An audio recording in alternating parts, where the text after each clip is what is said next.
Subscribe to our channel by clicking the subscribe button. Click the bell button and enjoy the latest uploads from our channel. Bismillahirrahmanirrahim.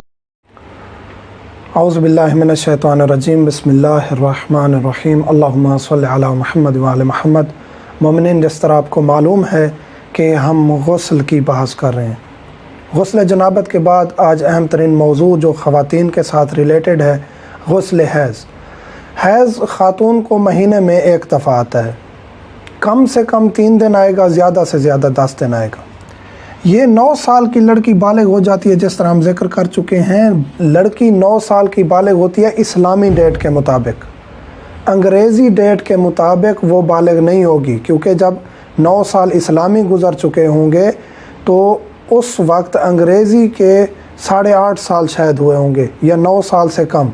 تو اس لیے اگر انگریزی کے 9 سال ہم دیکھیں گے تو پھر کافی دن جو ہیں وہ گزر جائیں گے جس میں لڑکی عبادت نہیں کر سکے گی، کیونکہ ہر سال 10 دن کا گیپ آتا ہے اسلامی اور انگریزی سالوں میں.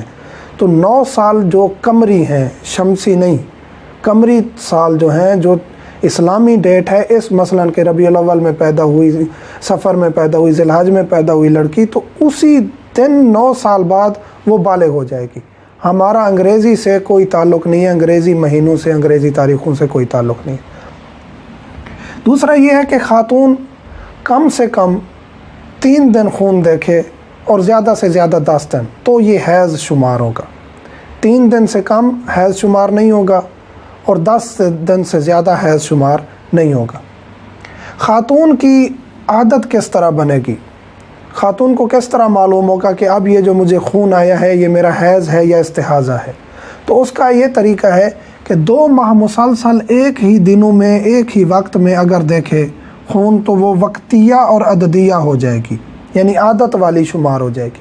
اس کا طریقہ کار یہ ہے کہ مثلا 1 مہینے پہلی تاریخ کو اس نے خون دیکھا ہے اور 7ویں دن خون ختم ہو گیا یا 6ٹھے دن ختم ہو گیا. اسی طرح دوسرے مہینے بھی پہلی تاریخ کو ہی خون آ گیا ہے اور 6ٹھے دن یا 7ویں دن جس طرح پہلے ہوا پچھلے مہینے، اس مہینے بھی ایسے ہوا. اگر 2 مہینے مسلسل ایسے دیکھے گی تو وہ عادت والی شمار ہو جائے گی. جو ہی وہ اب تیسرے مہینے خون دیکھے گی اسی دن میں وہ حیض شمار ہوگا. نماز بھی ترک کر دے گی، روزہ بھی نہیں رکھے گی، اور جو چیزیں مجنب پر جنابت کی حالت میں جو چیزیں حرام تھیں اب حیض والی خاتون پر بھی یہ چیزیں حرام ہو جائیں گی. خون حیض مسلسل 3 دن آئے، 3 دن سے کم مثلا خون آیا ہے، 1 دن آیا ہے، 2 دن آیا ہے یا 3 دن آیا ہے لیکن اس میں وقفہ آ گیا ہے، تو یہ خون حیض شمار نہیں ہوگا. اور زیادہ سے زیادہ 10 دن آتا ہے. خون حیض 10 دن سے زیادہ اگر کراس کر گیا ہے تو وہ استحاضہ شمار ہوگا. استحاضہ کے احکام انشاءاللہ ہم آگے اس بحث کے بعد شروع کریں گے. خون حیض کی علامت کیا ہے؟ خون حیض گرم نکلتا ہے، سرخ رنگ کا ہوتا ہے یا سیاہ کلر کا، بلیک کلر کا ہوتا ہے اور جلن کے ساتھ نکلتا ہے. جس خاتون کی عادت ہے، مثلا کہ جو ذکر کر چکے ہیں، عادت بنی ہوئی ہے، اگر یہ علامات نہ بھی ہوں، مثلا کہ جلن کے ساتھ نہ بھی نکلے، سرخ نہ بھی ہو، مثلا کہ پیلے کلر کا آ جائے، پھر بھی وہ حیض شمار ہوگی اور نماز روزہ وہ چھوڑ دے گی.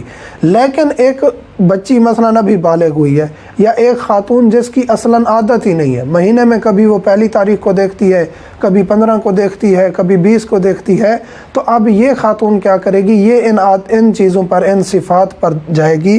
یہ جو ہم نے ذکر کیے ہیں، گرم ہے، سرخ ہے، سیاہ ہے، جلن کے ساتھ نکلا ہے، تب حیض شمار ہوگا کیونکہ اس کی عادت نہیں ہے.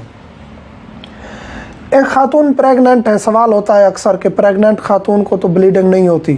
ہو سکتی ہے اگر اس کو بلیڈنگ شروع ہو گئی ہے، ویسے اکثر خواتین کو نہیں ہوتی، لیکن اگر اس کو بلیڈنگ ہو رہی ہے اور اپنی سابقہ ڈیٹس کے مطابق ہو رہی ہے تو وہ بھی حیض شمار ہوگا اور اس پر بھی نماز روزہ ساقط ہو جائے گا.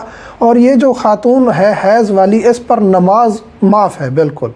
لیکن اگر روزے کے دن ہیں، رمضان کریم کے دن ہیں، تو جو روزے اس کے چھوٹ گئے ہیں وہ بعد میں قضا کرنے ضروری ہیں، نماز کی قضا نہیں کرے گی.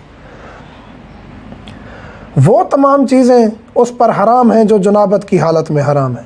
حیض والی خاتون پر وہ تمام چیزیں حرام ہیں. قرآن مجید کو ہاتھ نہیں لگا سکتی، نماز نہیں پڑھ سکتی، روزہ نہیں رکھ سکتی، طواف نہیں کر سکتی، مسجد میں نہیں جا سکتی. جو چیزیں مجنب پر حرام ہیں حیض والی خاتون پر بھی حرام ہے. ایک اور بات یہ ہے کہ ہماری شریعت میں فقہ جعفریہ میں طلاق آسانی سے نہیں ہوتی. دوسرے فقہ میں 3 دفعہ طلاق دینے سے، منہ سے بولنے سے، کوئی گواہ نہیں ہے، کوئی چیز نہیں ہے، خاتون کو فون پر کہہ دیا تو وہ طلاق ہو جاتی ہے. فقہ جعفریہ میں ایسا نہیں ہے. اگر خاتون حیض کی حالت میں ہے تو شوہر جتنی دفعہ طلاقیں دیتا رہے طلاق نہیں ہوگی. حیض سے پاک ہونا شرط ہے عورت کے لیے، تب جا کے اس کی طلاق ہوگی. ایک اور چیز یہ ہے کہ حیض کی حالت میں شوہر بیوی کے قریب نہیں جا سکتا، حرام ہے. مقاربت کرنا حرام ہے، مباشرت کرنا حیض کی حالت میں حرام ہے. یہ اکثر لوگوں کو نہیں معلوم ہوتا. حیض کی حالت میں خاتون کے ساتھ مباشرت کرنا حرام ہے. اس کے ساتھ کافی ریلیٹڈ سوالات ہیں جو مومنین کے